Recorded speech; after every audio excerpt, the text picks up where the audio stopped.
Salut les amis, bonjour à tous, bonjour à toutes, bienvenue pour un nouvel épisode sur le podcast Libres et Heureux. Aujourd'hui, on va parler d'un sujet qui nous a été proposé par une auditrice, et qui était: quelle est la place de l'imprévu, de l'inattendu et de la spontanéité dans nos vies?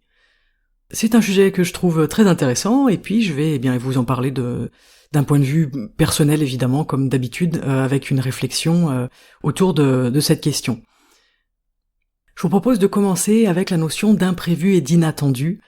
Ce sont deux choses qui occupent une place centrale dans nos vies, ce sont deux choses qui influencent nos vies, nos trajectoires personnelles, mais aussi professionnelles, et bien évidemment sociales. Donc leur importance, on va dire, leur présence dans nos vies peut être vue sous plusieurs angles. Je vais vous proposer trois approches déjà pour commencer. L'imprévu, on peut le voir comme un moteur de changement. Pourquoi ? Parce que l'inattendu et l'imprévu nous forcent à sortir de nos habitudes, nous forcent à sortir de nos routines, nous forcent à revoir nos priorités, à réévaluer nos priorités, et peut-être à faire des choix différents.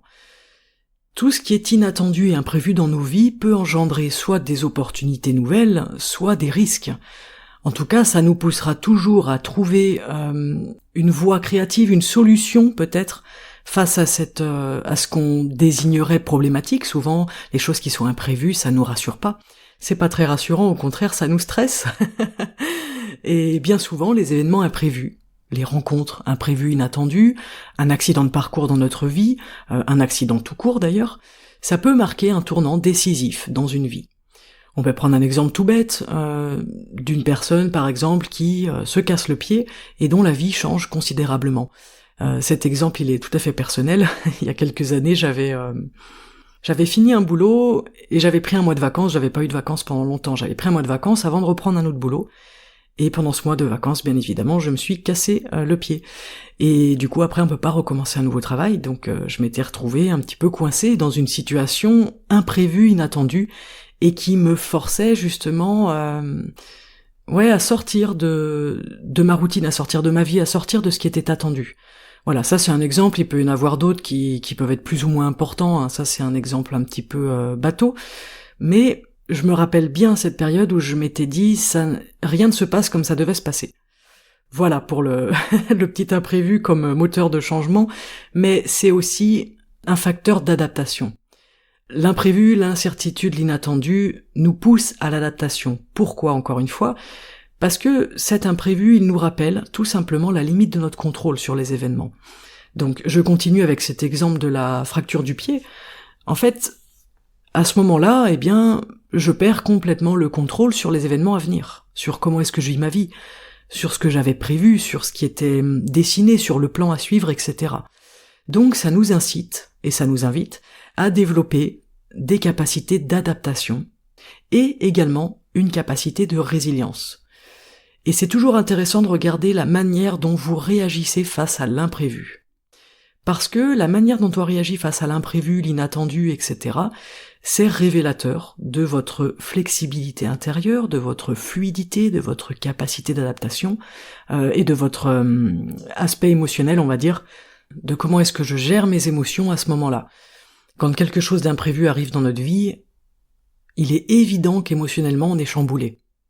On est contrarié, on peut avoir peur, on peut être en colère, il y a plein de choses qui peuvent se passer, et c'est là où ma capacité d'adaptation est très importante à développer, à utiliser.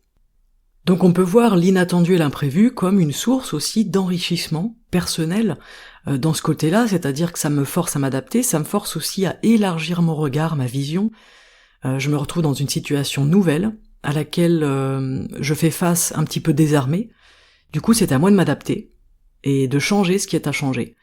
Et le troisième point, c'est évidemment l'acceptation, c'est-à-dire qu'une fois que j'ai vécu l'imprévu, je suis obligé d'accepter les choses. Et accepter l'incertitude et l'imprévu, ça peut être vu comme une étape très intéressante vers notre bien-être et vers notre épanouissement. Pourquoi ? Parce que on ne maîtrise pas notre environnement. La maîtrise de notre environnement, de notre vie, je pense que c'est une illusion. Et accepter cette part d'inconnu, ça peut nous être bénéfique. Je pense que dans l'acceptation, il y a toute cette notion de lâcher prise aussi qui est derrière. À chaque fois que j'accepte l'imprévu, je suis dans une forme de lâcher prise. Le lâcher-prise m'apporte une sérénité, une douceur, une fluidité. Donc l'imprévu peut être vu à la fois comme une contrainte et à la fois comme une opportunité. Comme une contrainte, eh bien parce que ça me force à bouger, ça ne se passe pas comme je veux, ça me heurte, je suis désarmé face à ce qui se passe dans ma vie à ce moment-là. Et une opportunité parce que, eh bien, c'est une opportunité de changement, c'est un moteur de changement, c'est une opportunité pour m'adapter, cultiver et développer mon adaptation, ma résilience, et puis c'est une opportunité d'élargir mon regard, de regarder les choses différemment, de poser, un regard différent sur ce qui se passe, sur la vie, sur moi-même, sur mes capacités d'adaptation, de résilience, ma capacité au changement, mes freins, mes peurs, mes émotions, ma colère, etc. Donc, tout ce qui est imprévu dans notre vie, finalement, peut être vu comme, une façon d'apprendre, une opportunité, une leçon. Ça nous oblige à nous adapter, à nous réinventer, à revoir nos choix, à embrasser l'incertitude comme si c'était quelque chose d'inhérent à l'expérience humaine. En fait, on ne peut pas vivre dans l'incertitude, c'est impossible. Et puis, je pense que ça cultive chez nous une forme de rigidité. Et vous le savez, on en parle souvent sur le podcast, que la rigidité, nous pose problème, qu'elle soit mentale ou physique d'ailleurs. Souvent, quand je suis rigide dans ma tête, je suis rigide dans mon corps. Il est important, je pense, à mes yeux, de cultiver la fluidité, qu'elle soit mentale ou dans le corps. Fluidité dans la tête et dans le corps. On a plusieurs façons de le faire, je vous en avais parlé déjà dans quelques épisodes. Je vais travailler sur ma façon de m'adapter, ma capacité de résilience, etc. Je vais apprendre à changer, je vais me sortir de ma zone de confort, de mes limites. Et puis physiquement, je peux aussi m'assouplir tout simplement en faisant des exercices, du qigong, des choses comme ça, parce que les deux s'alimentent l'un l'autre, c'est-à-dire que plus je suis fluide et détendu, on va dire, dans ma tête, plus je vais l'être dans mon corps et inversement. Plus je travaille sur la souplesse de mon corps, plus je vais apporter de la souplesse à mon esprit. Voilà pour la première partie de cet épisode. Ensuite, dans le questionnement initial de notre auditrice, il y avait aussi la part de la spontanéité. Et je me suis dit, tiens, c'est marrant, imprévu et spontanéité, ils sont liés, mais ils se différencient quand même. L'imprévu, ça va être des événements extérieurs, des situations qui arrivent sans que on puisse s'y attendre.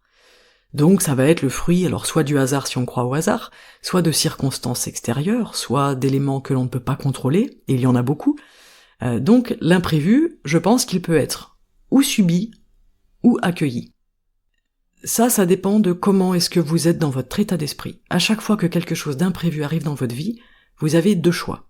Soit je le subis, soit je l'accueille. Et je pense que le subir est un choix. Il y a beaucoup de choses qu'on ne peut pas prévoir, qu'on ne peut pas influencer directement. Il y a plein de choses dont on n'est pas maître. Donc, à partir de ce moment-là, je sais que l'imprévu fait partie de ma vie. Comment est-ce que je décide de réagir face aux éléments imprévus qui m'arrivent dessus, qui me tombent dessus, on peut dire? Est-ce que je choisis de me mettre dans un état d'esprit de soumission, c'est-à-dire que je subis l'événement et je suis mal, ou est-ce que je me mets dans un état d'accueil? Ok, j'accueille ce qui est, j'accueille ce qui vient, puisque de toute façon je n'ai pas de possibilité d'influencer ou de changer ou de maîtriser cette chose-là. La spontanéité, quant à elle, elle va plutôt renvoyer à des comportements de notre part, des actions de notre part, qui ne sont pas réfléchis à l'avance, qui ne sont pas planifiés. La spontanéité, c'est ce qui surgit naturellement à l'intérieur de nous en réponse à une situation. Donc la spontanéité, elle vient pas de l'extérieur, elle va venir de l'intérieur. C'est notre capacité à agir sans préméditer les choses. En fait, c'est ma capacité aussi à laisser place à mon instinct ou à mon intuition. Vous voyez, quand vous faites preuve de spontanéité, vous êtes dans quelque chose de vivant, ça vient tout d'un coup et ça repart, et on n'a pas de contrôle là-dessus. Et je pense que c'est ça, c'est dans cet aspect-là que l'imprévu et la spontanéité se ressemblent et qu'ils sont liés, c'est que nous n'avons pas de contrôle, ni sur l'un ni sur l'autre. Et ça, c'est chouette, parce qu'en fait, dès qu'on lâche le contrôle, c'est là où il se passe des choses intéressantes dans notre vie. Je sais pas si vous avez déjà expérimenté ça, mais à chaque fois que je ne suis plus dans le contrôle et que je me permets cette spontanéité, que je me permets d'accueillir l'imprévu et de le vivre, c'est souvent là qu'il se passe des choses incroyables. Ce qui est aussi intéressant, en comparaison je trouve entre imprévu et spontanéité, eh bien c'est que on peut utiliser la spontanéité pour réagir à l'imprévu.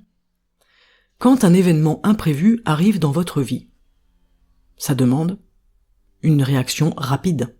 Quelque chose d'imprévu arrive, on réagit tout de suite. la spontanéité peut être une manière de répondre à cet imprévu-là.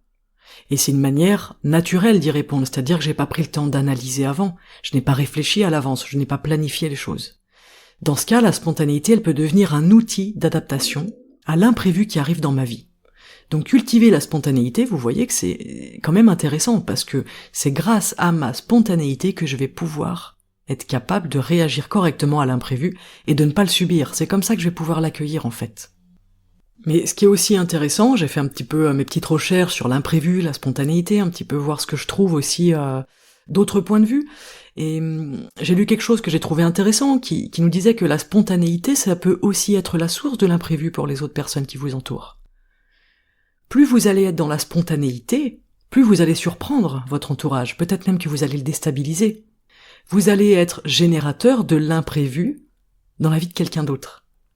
Je trouvais que c'était une pensée intéressante, parce que l'imprévu peut nous faire peur, mais en étant spontané, je peux créer de l'imprévu.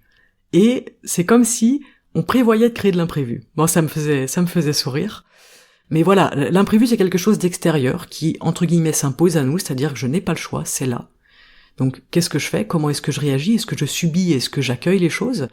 Et la spontanéité, ça va être plutôt une manière d'agir, une manière de réagir, qui va être plus immédiate, qui ne va pas être passée par des filtres, en fait. La spontanéité ne passe pas par des filtres, ne passe pas par des prismes. Elle est naturelle, elle émerge de manière naturelle. Et cette spontanéité, eh bien, elle peut nous permettre de naviguer dans cet imprévu, et elle peut aussi créer des situations inattendues et imprévues. Donc ces deux notions, elles se rejoignent, elles sont intéressantes, elles se complètent, et je pense que ça peut être intéressant de bosser sur la spontanéité pour essayer de gérer au mieux l'imprévu. Voilà.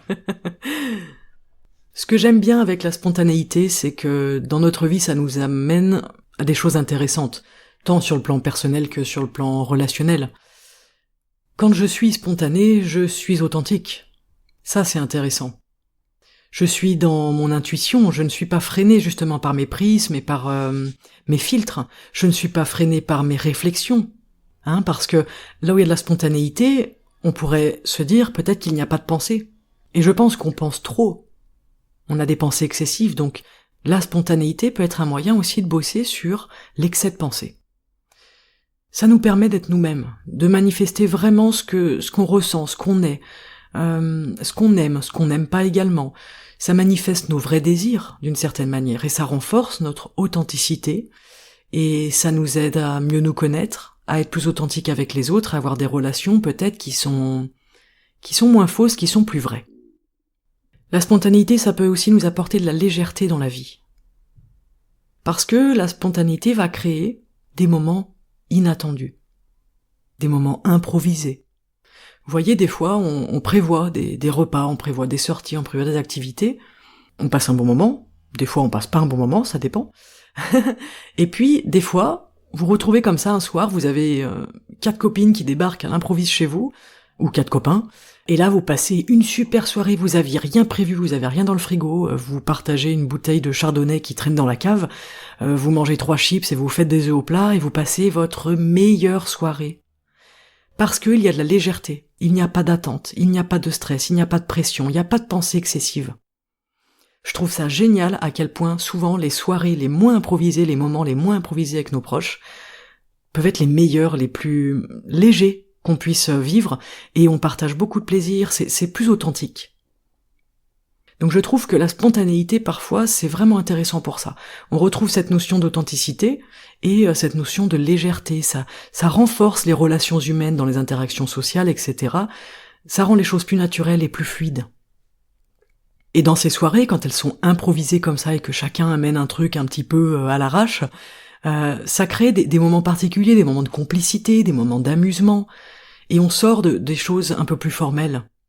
D'accord ? On est encore dans quelque chose d'imprévu, et on s'adapte.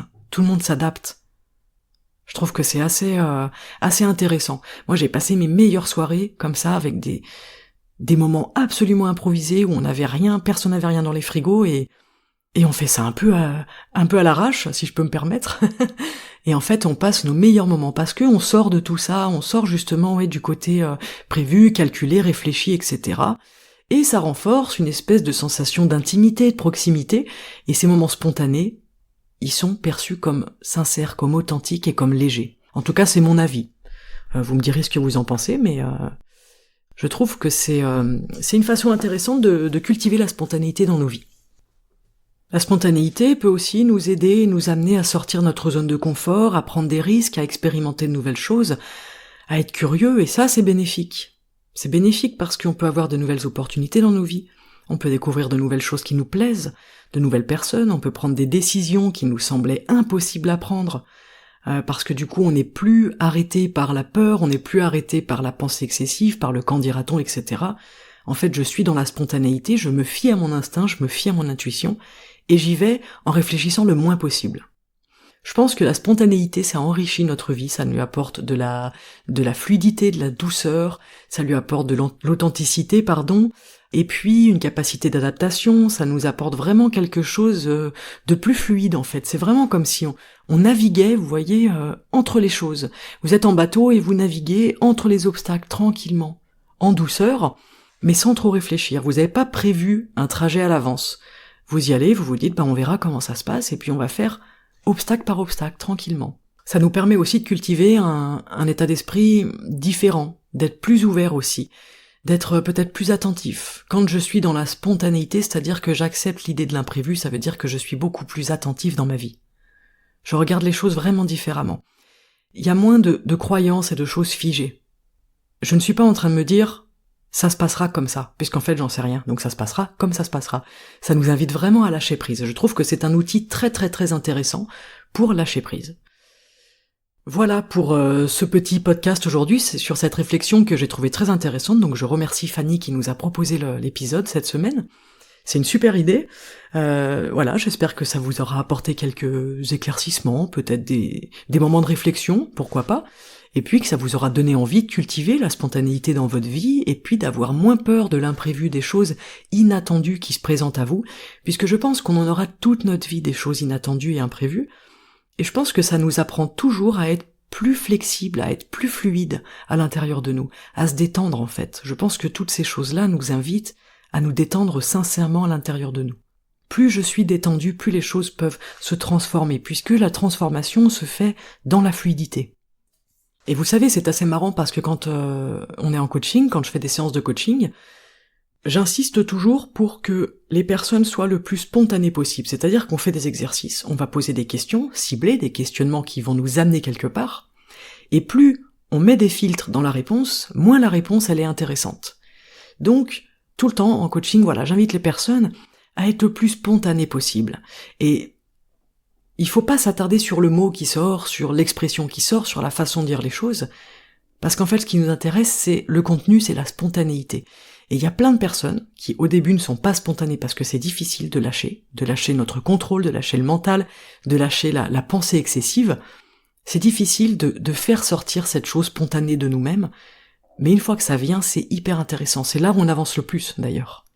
Et il y a des personnes qui vont dire des choses et après, à la fin de la séance, qui me disent mais j'en reviens pas que j'ai dit ça, je sais même pas pourquoi j'ai dit ça. Et finalement, tout le nœud de la problématique de base de la demande se trouve exactement dans ces quelques mots qui ont été dits spontanément pendant la séance.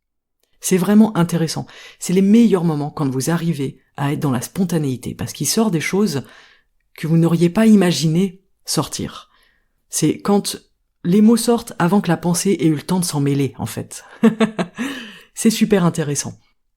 Donc je vous invite aujourd'hui à créer de la spontanéité dans votre vie, à l'entretenir, à la développer, à voir ce que ça peut vous apporter. Peut-être que ça apportera certaines choses à quelqu'un et d'autres choses à quelqu'un d'autre. Si vous avez peur de l'imprévu et de la spontanéité, demandez-vous pourquoi. Et quand vous vous demandez pourquoi, répondez avec spontanéité, avec authenticité. N'essayez pas de contrôler votre réponse et de dire ce que vous pensez qu'il faut dire, ou de dire ce que vous pensez que quelqu'un attend que vous disiez. C'est aussi ça la spontanéité. Ça veut pas dire que je me comporte sans prendre en compte les autres, Quelqu'un qui va être impoli ne peut pas dire oui mais je suis spontané. C'est pas ça. C'est je me comporte comme je suis naturellement. J'agis avec ce que j'ai de plus naturel et de plus profond à l'intérieur de moi. Et si vous regardez des enfants, ils sont d'une spontanéité incroyable, mais c'est ce qui les rend si adorables, si merveilleux. si incroyable. Quand un enfant, des fois, vous sort des choses qui, vous savez, ça fait rire tout le monde, puis on est tous là à se dire « Oh, ah, t'as entendu ce qu'il a dit, etc. » L'enfant, il est spontané, en fait. Il s'en fiche de savoir ce qu'on va penser de ce qu'il dit. Et nous, on va être ou amusé ou heurté, ça dépend ce que l'enfant vous dit. Quand un enfant vous dit que vous êtes vieille à 30 ans, bah c'est vrai que bon, ça peut heurter, mais en fait on s'en fiche. Ce qui est intéressant, c'est toute la spontanéité qu'il y a derrière. L'enfant, il a pas encore ce prisme, il a pas encore ses peurs, ses freins et toutes ses pensées excessives. Il sort les choses comme ça vient. Donc voilà, quand on est adulte, on peut pas forcément dire à notre collègue qu'elle fait vieille, c'est pas forcément intéressant. Mais vous pouvez dans les relations être plus authentique, être un peu plus vous-même, être plus naturel et tomber le masque en fait. Et je pense que ça c'est intéressant parce que la spontanéité, je pense qu'elle joue un jeu important dans les relations humaines. J'allais dire, je pense qu'elle crée du lien dans les relations humaines, mais un lien fort, elle renforce quelque chose. Je pense dans les interactions sociales, voilà, ça peut rendre les relations plus naturelles, plus fluides, plus détendues. Donc voilà pour mon avis tout à fait personnel sur la sur la spontanéité. Voilà, j'ai fait quelques petites recherches à droite à gauche pour voir un petit peu ce que je trouvais. Il y a des choses qui me semblaient très très pertinentes, d'autres qui pour moi étaient moins pertinentes, mais peut-être pour vous qu'ils seraient, je sais pas. On n'a pas tous le même regard, on n'a pas tous la même vie, les mêmes filtres. Encore une fois, vous le savez, je vous le dis souvent. Donc c'est votre vision sur la spontanéité et sur l'inattendu qui est intéressant. Qu'est-ce que vous en pensez? Qu'est-ce que vous pensez de l'imprévu dans votre vie? Comment vous réagissez? Comment est-ce que vous vous sentez, émotionnellement et physiquement, quand des choses imprévues arrivent dans vos vies? Comment est-ce que vous vous sentez quand vous êtes face à l'inattendu? Et le deuxième questionnement qui peut être intéressant de se poser, c'est comment est-ce que je suis spontané? Est-ce que déjà j'ai une forme de spontanéité en moi? Est-ce que je la reconnais? Est-ce que je la vois? Est-ce que je l'identifie? Et quand est-ce que cette spontanéité elle émerge? Quand est-ce que je fais preuve de spontanéité dans ma vie au quotidien? Est-ce que c'est plutôt dans mon entourage proche? Est-ce que c'est plutôt au travail? Est-ce que c'est plutôt avec mes commerçants? Est-ce que c'est dans mon club de couture? Est-ce que c'est dans mon club de sport? Bref, dans quelles interactions humaines, dans quel moment de vos vies, est-ce que vous avez la sensation d'être le plus spontané? Souvent, on est spontané quand on se sent bien avec les gens. Donc c'est ça aussi qui est intéressant. Moi je vois bien, il y a des moments où j'arrive à être super spontané, alors vraiment je n'en ai rien à faire de ce que la personne en face peut penser, et il y a des moments où je vais pas du tout réussir à être spontané parce que je me sens pas assez détendu dans la relation, parce que je vais me sentir tendu pour plein de raisons. Ça peut être un manque de confiance dans la relation, c'est-à-dire que je ne me sens pas suffisamment en confiance pour dévoiler ces choses-là. Ça peut être une peur d'être jugé, tout à fait possible aussi, on ressent tous ça, cette peur d'être jugé par autrui. Ça peut être une peur du conflit, je sais que si je partage mon point de vue sur telle chose, la personne en face ne va pas être d'accord, et on va rentrer dans un conflit, admettons, je vous donne des exemples qui me viennent comme ça en tête, mais il y a plein de moments où on n'est pas spontané, et c'est intéressant d'aller regarder pourquoi. Qu'est-ce qui nous arrête, qu'est-ce qui nous bloque, quelles sont nos peurs, quelles sont les émotions qu'on ressent à ce moment-là. Voilà, c'est tout pour moi aujourd'hui, je vous mets les petites questions de fin d'épisode dans la description du podcast si ça vous intéresse. Eh bien pour travailler un peu dessus, pour regarder qu'est-ce que ça vous fait ressentir et comment ça se passe pour vous, cet imprévu et puis cette spontanéité. Je vous remercie pour votre écoute, je remercie encore Fanny pour avoir proposé un épisode. Alors vous avez été nombreux à proposer des épisodes, donc je vais les traiter petit à petit. Voilà, on prend le temps de faire ça tranquillement, sachant qu'il y a des fois des sujets qui se recoupent, donc je vais certainement recouper plusieurs questions sur un seul épisode, mais enfin vous verrez tout ça quand ça sortira. Je tiens aussi à remercier Nolanou21 qui a laissé un super message sur Apple Podcast, c'est vraiment adorable avec un 5 étoiles, c'est génial, merci beaucoup. Je remercie également MLB qui pareillement m'a laissé un super retour sur le podcast avec un 5 étoiles, et puis Unicorn Does Not Exist qui a aussi laissé un message, vous m'avez laissé 3 avis en une semaine, c'est génial, je vous remercie, ça m'aide beaucoup. Vous savez que c'est ça en fait qui permet au podcast de monter dans l'algorithme et donc d'être découvert par d'autres personnes. Donc en fait, d'une part, c'est super pour moi, je vous remercie, ça m'aide beaucoup, mais d'une autre part, vous permettez aussi à d'autres personnes de découvrir le podcast, et parce qu'il sera mis en avant, en fait, sur Apple Podcast. Donc je vous remercie, c'est à la fois un geste personnel envers moi, et c'est à la fois un geste pour la communauté, donc je trouve que c'est une parfaite combinaison. Je vous remercie, n'hésitez pas à laisser un avis sur Apple Podcast ou sur Spotify, ce serait avec grand plaisir que je vous lirai, et puis je vous dirai merci dans l'épisode prochain. Je vous souhaite une très belle journée, on se retrouve où vous voulez, sur les réseaux sociaux, sur YouTube, sur Facebook, sur Instagram, tous les liens sont dans la description comme d'habitude, et je vous invite à aller faire un petit tour sur mon site web margotbussière.fr, qui a fait peau neuve, voilà, et qui continue de bouger. Je vous ai fait plusieurs encarts sur le coaching à distance notamment, puisqu'il y a des personnes qui me demandent si on peut faire un coaching à distance, c'est tout à fait possible. J'ai fait un petit encart là-dessus dans mon site web. Et puis sur tout ce qui est massage, voilà, si vous êtes dans la Drôme ou pas loin, n'hésitez pas à venir, le cabinet est prêt pour vous accueillir, et j'ai plein de choses à vous partager et à vous faire découvrir. Merci pour votre écoute, je vous souhaite une excellente journée, et on se retrouve la semaine prochaine pour un nouvel épisode. Ciao.